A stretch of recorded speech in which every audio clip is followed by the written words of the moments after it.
Toute l'actualité politique et parlementaire, c'est le journal de 19 h de Public Sénat. Bonsoir à tous. Voici les titres de ce mardi. Jean-Marc Ayrault, avocat fervent du traité budgétaire européen. La souveraineté de la France en rien entamée, assure le Premier ministre qui cherche à convaincre les récalcitrants de gauche. Au Sénat, la majorité des sénateurs écolos votera non à la ratification. Le Sénat fera entendre sa voix sur la nouvelle étape de la décentralisation, prévient son président Jean-Pierre Bel. Avant même les États généraux de la démocratie territoriale à la fin de la semaine, les Verts proposent la disparition progressive des départements. Ronan Dantec, sénateur de la Loire-Atlantique, s'expliquera dans ce journal. François Hollande sur les pas de Nicolas Sarkozy, visite surprise du premier à Échirolles hier soir, à l'image de ce que faisait le second. Étonnante similitude de la scène filmée par les télévisions. Le chef de l'État interpellé par les habitants sur la question de la sécurité. Invité du 19 h, les sénateurs UMP Bernard Sauger et PS Philippe Kaltenbach, quand la barbarie surgit dans les cités. Une douzaine de gardes à vue ce soir pour assassinat pour le meurtre de Kevin et Sofiane. Le Premier ministre au défi de réunir une majorité de gauche pour ratifier le traité européen. Jean-Marc Ayrault a voulu, à l'Assemblée nationale, rassurer les élus rétifs à voter un texte négocié par Nicolas Sarkozy, mais qui n'est en rien une contrainte malgré la règle d'or, a martelé le Premier ministre en lançant le débat parlementaire donc cet après-midi. Nous l'écoutons. Le traité lui-même ne comporte aucune contrainte sur le niveau de la dépense publique. Il n'impose pas davantage de contraintes sur sa répartition. Il ne dicte en rien la méthode à employer pour rééquilibrer les comptes publics. La souveraineté budgétaire restera au Parlement de la République française.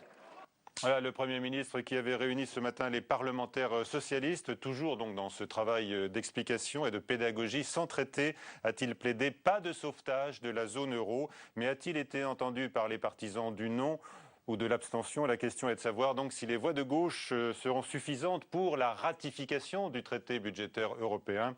Reportage de Nathalie Guillouard. Une journée où le Parti socialiste joue le tout pour le tout. Alors dès ce matin à l'Assemblée nationale, le Premier ministre Jean-Marc Ayrault tente de mobiliser ses troupes. Mission presque réussie, seuls 13 députés ont voté contre lors de cette réunion de groupe. La stratégie aujourd'hui est de convaincre pour mieux faire face aux critiques de la droite. Je ne vois pas aujourd'hui pourquoi on aurait besoin des voix de la droite. Donc je pense qu'il y aura une majorité de gauche positive pour voter le traité à l'Assemblée nationale. Pour éviter le renfort des voix de la droite, ce sont du coup les députés radicaux de gauche qui vont jouer un rôle charnière dans le vote de ce traité européen.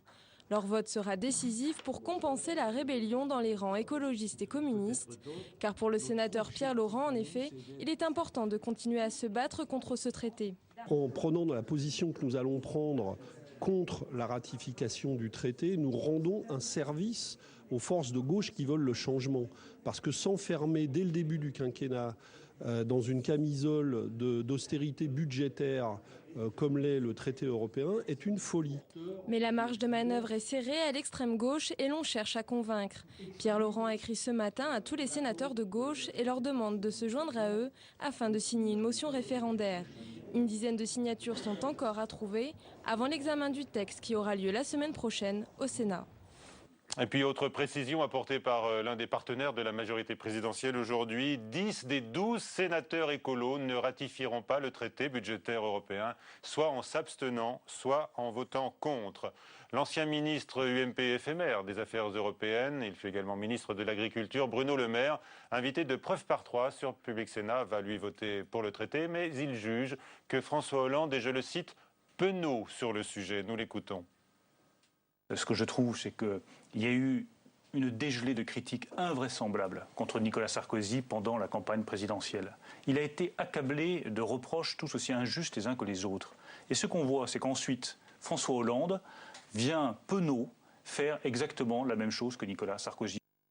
Voilà, preuve par 3 à suivre sur Public Sénat à 22h45 ce soir. Bruno Le Maire qui aujourd'hui, lors des questions d'actualité au gouvernement, a eu un échange très vif avec Jérôme Cahuzac. La France va dans le mur avec vous, a lancé le premier. C'est vous qui l'avez mise dans le mur, a rétorqué le second qu'on a retrouvé aujourd'hui auditionné par la Commission des Finances au Sénat. Le ministre du Budget a défendu le choc fiscal et les économies dans les dépenses de l'État à un niveau jamais atteint selon lui. On l'écoute.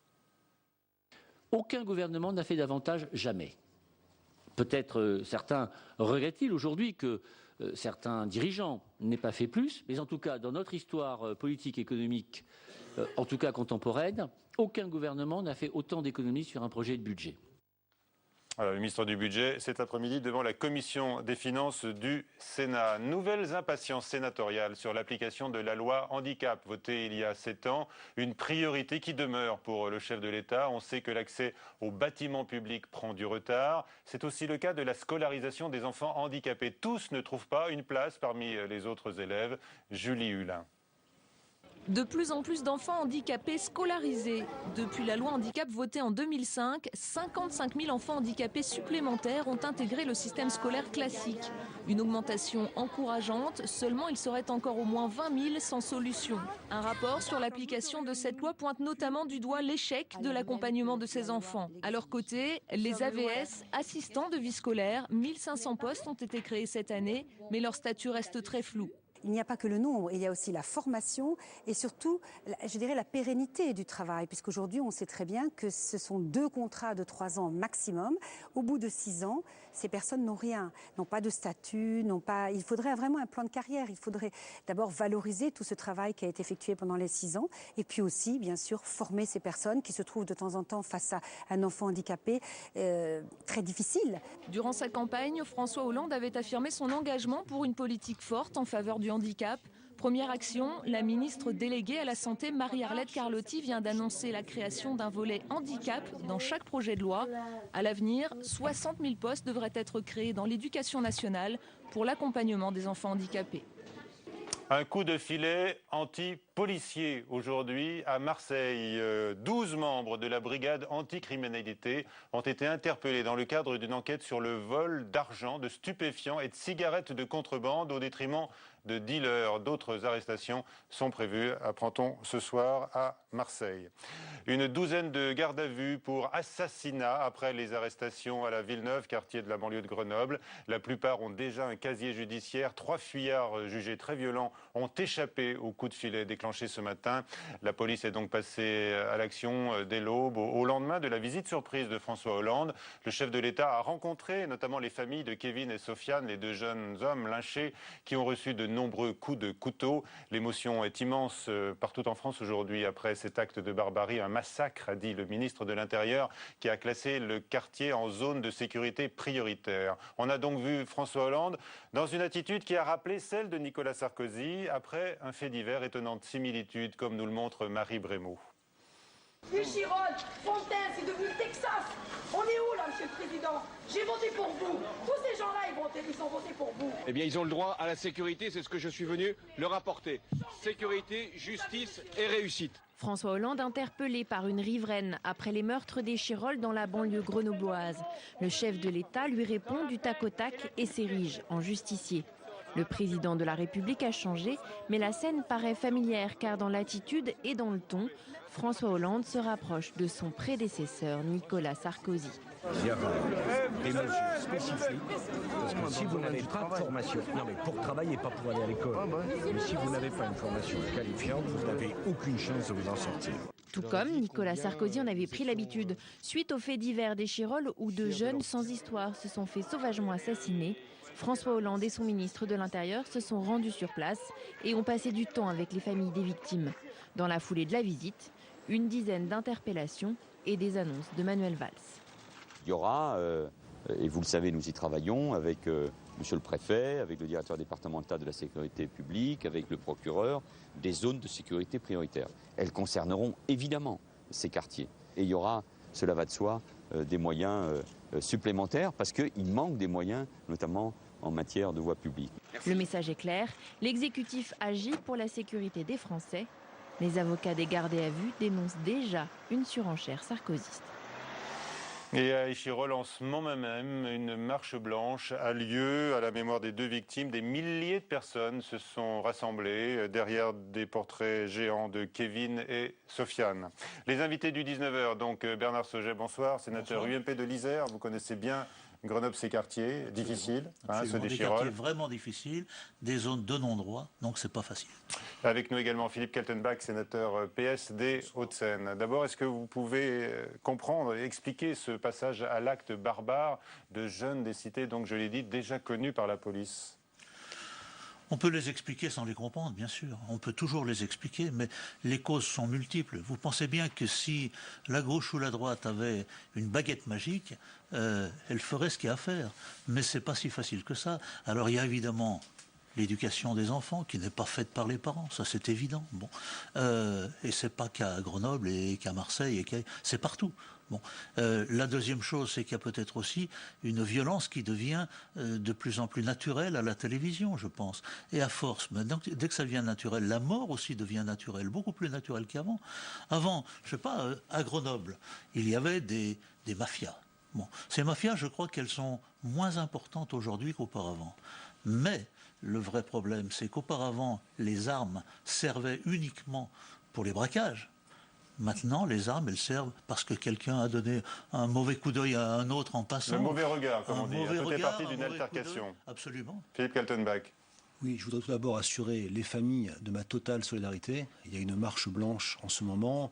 L'enterrement va avoir lieu demain.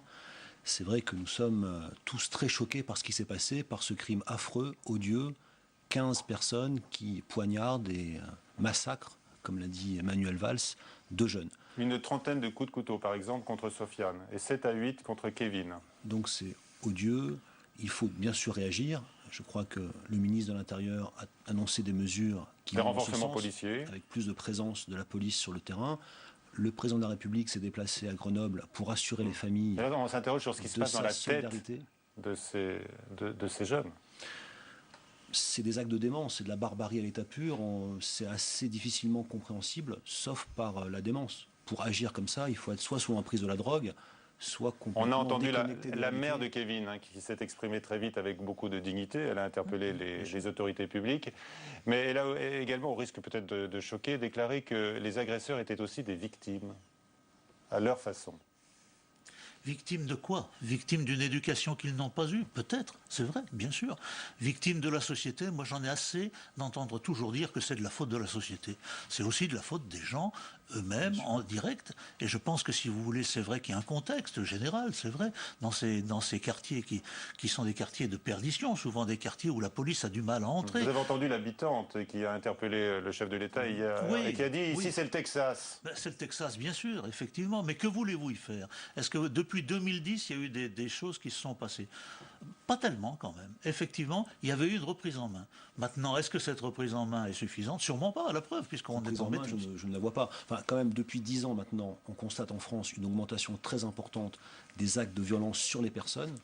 C'est passé de 250 000 par an à 350 000, plus 40% en 10 ans. Il y a réellement beaucoup plus de violence dans la société française. Face à ça, je crois que les solutions apportées par le gouvernement vont dans le bon sens. Renforcement de la présence de la police, avec 500 policiers supplémentaires.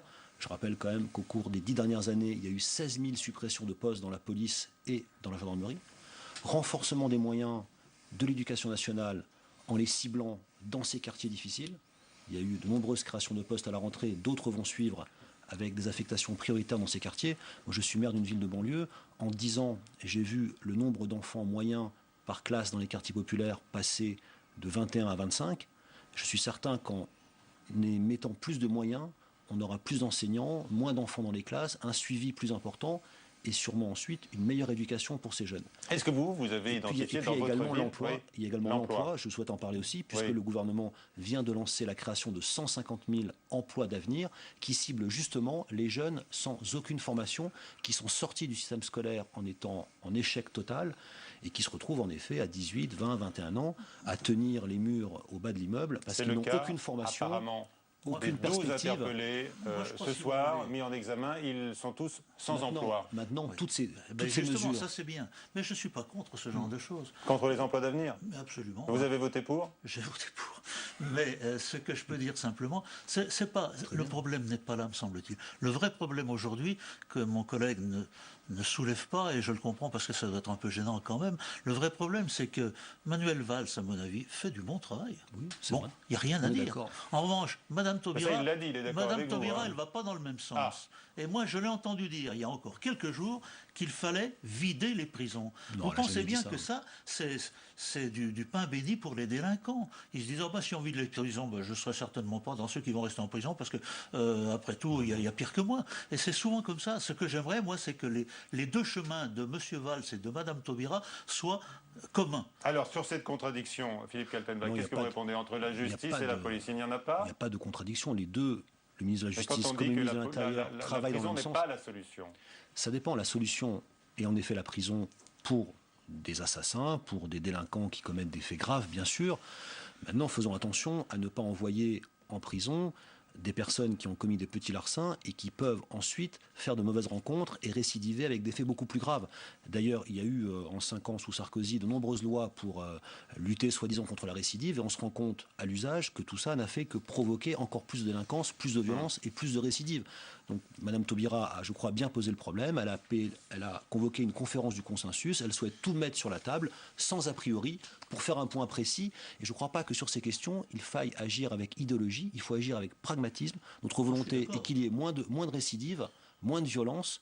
Et donc, voyons les moyens à mettre en œuvre. Ça nécessite de la présence humaine. Moi, j'insiste sur la présence humaine parce que dans nos villes, qui sont de plus en plus déshumanisées, si on enlève de la présence humaine, on va laisser les individus... Des policiers. Mais pas que des policiers. Pas que. Il y a aussi l'éducation des gens. Quelle présence humaine dans les rues? Dans les bus, à la poste, dans les services publics. Plus il y aura de présence humaine, plus il y aura de contact humain, moins il y aura aussi de violence. Sûrement, mais c'est pas idyllique, si vous voulez. Moi, ce que je dis, c'est qu'il y a le père Fouettard d'un côté, ça c'est Manuel Valls. Moi, il me va bien. Il me va bien, parce qu'il fait du travail, et du travail fort. Et puis, il y a la mère Noël, j'allais dire de l'autre, Madame Taubira, parce qu'elle est un peu idyllique, elle est un peu, j'allais dire, en dehors des sentiers battus. Bon, parce qu'elle a vraiment dire qu'il va falloir fabriquer et construire moins de prisons. Elle n'a pas dit ça. Elle annonce la création de 6 000 places supplémentaires dans les prisons. Beaucoup moins que ce que nous souhaitions faire. Aujourd'hui, il y a 56 000 places, elle annonce 63 000 places, et elle va les faire. Parce que Sarkozy, il va des effets d'annonce, mais il ne faisait rien derrière. D'ailleurs, si on revient à Grenoble, il est allé il y a 2 ans à Grenoble, il a limogé un préfet dans des conditions scandaleuses. Il a fait des effets d'annonce. Il a dit, vous allez voir avec moi, les délinquants vont perdre leur nationalité française, etc. Il a fait son très beau discours. Est-ce que vous savez pourquoi ça n'a pas marché? Est-ce que vous savez pourquoi? Et ça n'a fait que stigmatiser les populations. C'est que le Conseil constitutionnel a été contre ce qu'il avait proposé. Je vous le dis, c'est clair. Et vous pouvez le reprendre, je l'ai repris. Le bilan, je l'ai donné. 40% de violence en plus en France. Non, ne dites pas ça, c'est pas vrai. Alors que je trouve moi que le gouvernement, en mettant les moyens sur la justice, sur l'éducation et sur la police, c'est les 3 seuls budgets qui continuent à augmenter alors que sur tous les autres, il y a un serrage de boulon, montre bien que c'est la priorité du gouvernement. On verra sur la justice, mais moi j'ai des doutes. C'est tout ce que je La question du nouvelobs.com aujourd'hui, le partenaire du 19h était celle-ci. Faites-vous confiance à la gauche pour améliorer la sécurité dans les quartiers? Et vous avez répondu... non à 83%. Alors Philippe Kaltenbach, il y a encore des efforts de persuasion à poursuivre. Alors j'aimerais vous faire réagir au style de François Hollande sur le terrain, qui est quand même rappelle celui de Nicolas Sarkozy. Ça vous a marqué quand même les images, vous l'avez vu, la même interpellation par les riverains. François Hollande est allé rencontrer les familles parce qu'il a été touché par l'attitude digne des familles. Lui n'a pas annoncé de loi nouvelle sur la sécurité. Suite à un échange téléphonique. Donc il est venu pour apaiser, pour réconforter les familles. Oui. Il n'est pas venu faire des effets d'annonce ou limoger le préfet ou remplacer le commissaire de police. Ou voilà. Il est venu apaiser, réconforter. Ensuite, Manuel Valls a annoncé des zones de sécurité prioritaires, des moyens renforcés. Mais je crois qu'il est dans son rôle de président aussi, lorsqu'il y a un drame extrêmement barbare qui choque les Français, en intervenant d'exprimer l'émotion nationale. Pour être auprès des familles. On voit bien quand même aussi une impuissance de François Hollande, que vous le vouliez ou non. Bon, on n'y peut rien. Sarkozy, d'ailleurs, c'était pareil, pour être clair. Je crois qu'il ne faut pas dire l'un est bien, l'autre n'est pas bien, etc. Non, les histoires d'effets d'annonce, vous savez, dans le style, c'est le même style. Exactement le même style. C'est pareil pour vous. Mais moi, je suis pas contre le fait que François Hollande soit venu hier soir. Soyons bien clairs. Il a bien fait. J'aurais été à sa place, j'aurais fait pareil. Mais je dis, j'ai pas de baguette magique et je peux pas faire quelque chose comme ça. Merci, messieurs. Vous vous préparez sans doute à participer aux États généraux de la démocratie territoriale. Ce sera jeudi au Sénat, vendredi à la Sorbonne. À la Sorbonne, hein, c'est bien noté, bien couché sur vos agendas respectifs. Oui. Décentralisation, statut des élus notamment, suppression des normes, enfin il y a plein de sujets. Finances locales, tout ça est au programme et le président du Sénat, Jean-Pierre Bel, a prévenu aujourd'hui. Le Sénat fera entendre sa voix sur tous ces sujets, donc la vôtre également. Aujourd'hui, ce sont les Verts qui ont dévoilé leurs propositions en matière de décentralisation et d'allègement, simplification de ce qu'on appelle le millefeuille territorial. La question souvent taboue d'ailleurs est abordée de front par les Verts avec l'idée de supprimer le département. On en parle avec notre invité, monsieur le sénateur Dantec, dans un instant qui va vous succéder. Mais d'abord, les propositions des Verts, donc avec François Coulin. Le Conseil général est une nouvelle fois au cœur des interrogations. Le renforcement de la région et des intercommunalités, comme le prônent les écologistes, se ferait aux dépens du département, dont les sénateurs envisagent la disparition pure et simple. Dans le Grand Paris, est-ce que c'est utile de garder les départements de Petite Couronne? Est-ce que dans le Grand Lyon, c'est utile de garder le département du Rhône, etc., etc. Nous ne sommes pas dans une logique anti-dépenses publiques et anti-d'ailleurs collectivité locale. Bien au contraire, c'est une vision tout à la fois décentralisatrice, efficace. Certaines des attributions du département, comme les collèges ou les transports, seraient alors redistribuées à de plus grandes entités géographiques que les écologistes appellent de leur vœu.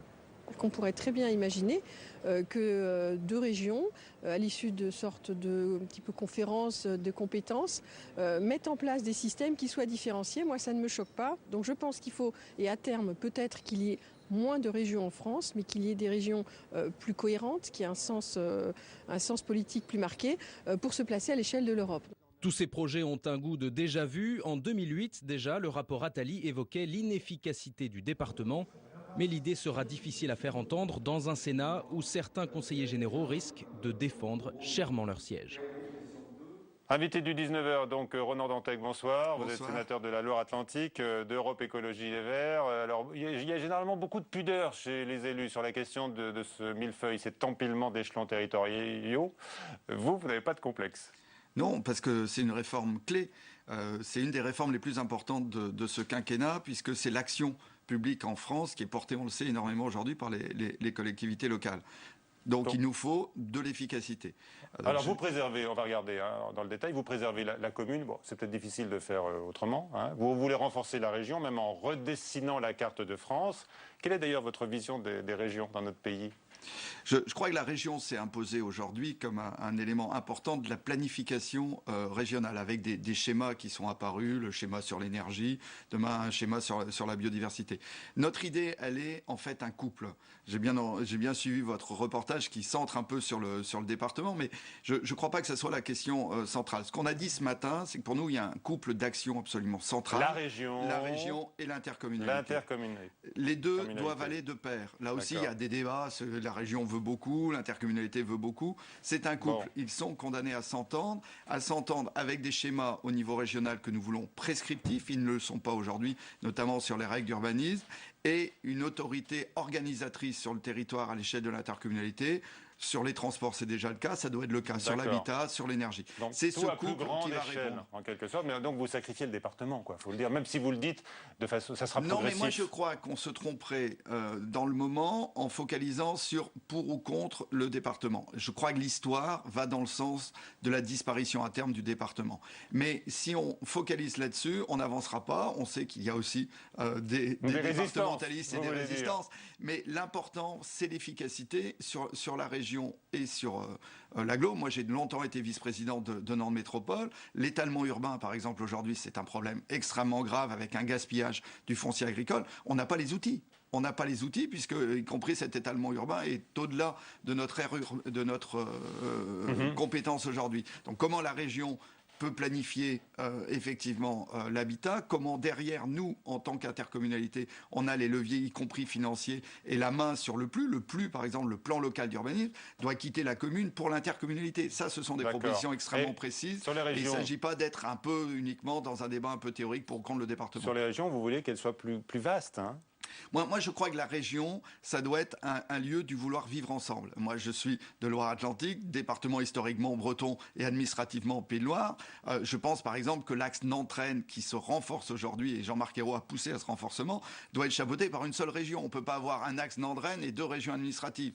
Donc dans ce cadre-là, par exemple, il faut que la loi ouvre le débat sur des redécoupages, mais qui soient voulus par les territoires. Il ne s'agit pas d'imposer qui ont un sens, bon. Effectivement. Et avec également la volonté peut-être d'avoir des régions à l'échelle de l'Europe. Oui, mais complètement. On a 2 Normandies, dont une qui fait 2 départements. Demain, une seule Normandie, c'est une évidence. Et beaucoup d'expérimentation. À l'inverse, dans l'infra, le Pays Basque, c'est de l'infra-régional. Aujourd'hui, il faut que le Pays Basque ait une entité à lui aussi. Je vous parle de la région, les grandes régions pour peser en Europe. Qu'est-ce que vous allez faire, vous, Ronan Dantec, lorsqu'il faudra voter ou non sur le traité budgétaire européen? Alors moi, je vais m'abstenir. Une partie du groupe au Sénat va s'abstenir. Mais l'abstention, c'est plus un non qu'un oui. Ça, je crois qu'il faut être clair là-dessus, y compris dans la logique institutionnelle. Vous n'êtes pas sensible aux arguments du Premier ministre aujourd'hui, hein? Ah, pas du tout. Pas du tout. Bon. Non, au contraire. Non, je réponds à votre question. Vous êtes sensible. L'abstention, c'était aller uniquement sur la question du traité et ne pas rentrer dans un non qui est vu plutôt comme une opposition au gouvernement, ce qui n'est pas du tout notre cas aujourd'hui. Il me semble que l'abstention aurait été une position plus lisible dans le fait de dire nous ne nous retrouvons pas dans ce traité, mais ça n'est ni notre calendrier ni notre traité, mais l'abstention c'est ne pas non plus rentrer dans des analyses politiques qui feraient finalement de ce non un non quasiment d'opposition au gouvernement, ce qui n'est pas le cas. Donc vous, votre position c'est, donc vous le rappelez? C'est l'abstention. L'abstention, voilà. Il y aura des collègues à vous qui voteront contre, hein. Non. Oui, alors, on va parler d'autre chose. Il n'y a pas d'opposition. Bon, alors, on aura l'occasion d'en reparler, hein, parce que certains dénoncent vos contradictions. On va parler du rapport de la Commission de Bruxelles sur la sûreté des centrales nucléaires. Il est attendu officiellement demain. La France, on le sait, exploite plus de la moitié des réacteurs dans l'Union. Et notre pays est donc épinglé trop de faiblesses qu'il convient de corriger aujourd'hui. Simon Barbarie. Les centrales nucléaires françaises auraient des défaillances de sécurité. Un constat inquiétant qui fait suite à une série de contrôles lancés sur les 147 réacteurs européens depuis la catastrophe de Fukushima. Selon ce rapport, les 19 centrales françaises ne répondraient pas aux critères exigés par Bruxelles. Absence d'instruments de mesure sismique ou encore équipement de secours défaillant.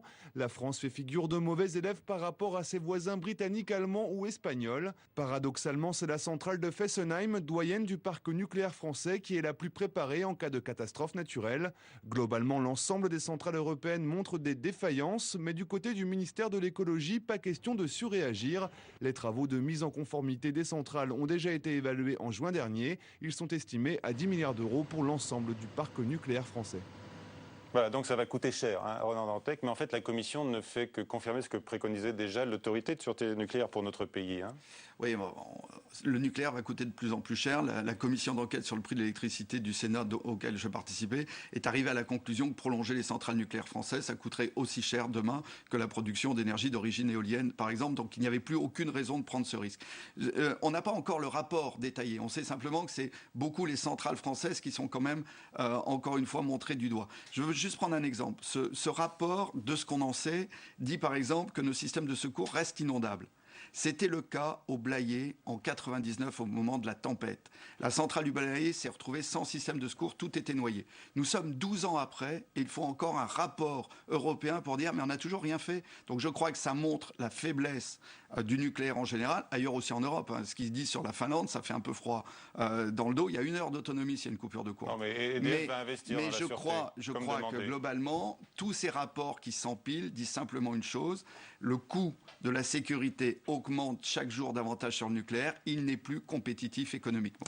Merci à vous d'être venu dans le 19h ce soir. À 22h, Sonia Mabrouk pour le prochain journal sur Public Sénat. Je vous retrouve à 22h45 pour Preuve par 3. Et l'invité donc sera l'UMP Bruno Le Maire, à suivre sur la chaîne parlementaire Assemblée nationale. Doc à Doc, bonsoir.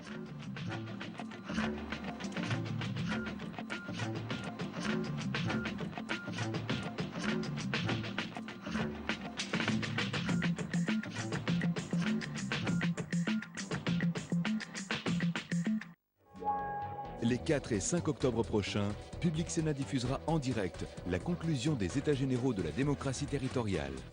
En présence de plus de 1000 élus locaux, au Sénat et à la Sorbonne, et avec la participation du président François Hollande. Les États généraux de la démocratie territoriale. C'est jeudi et vendredi en direct sur Public Sénat. Itinéraire Bis vous invite à une balade dans une France inattendue pour cette première émission, direction le Nord-Pas-de-Calais, un territoire industriel qui s'invente un nouveau visage. Et c'est parti, direction la mine. On y va. On y va. Tous les mardis, vous vous retrouvez ici, autour d'un café, vous les anciens salariés de Métal Europe. Itinéraire bis, jeudi à 18h sur Public Sénat.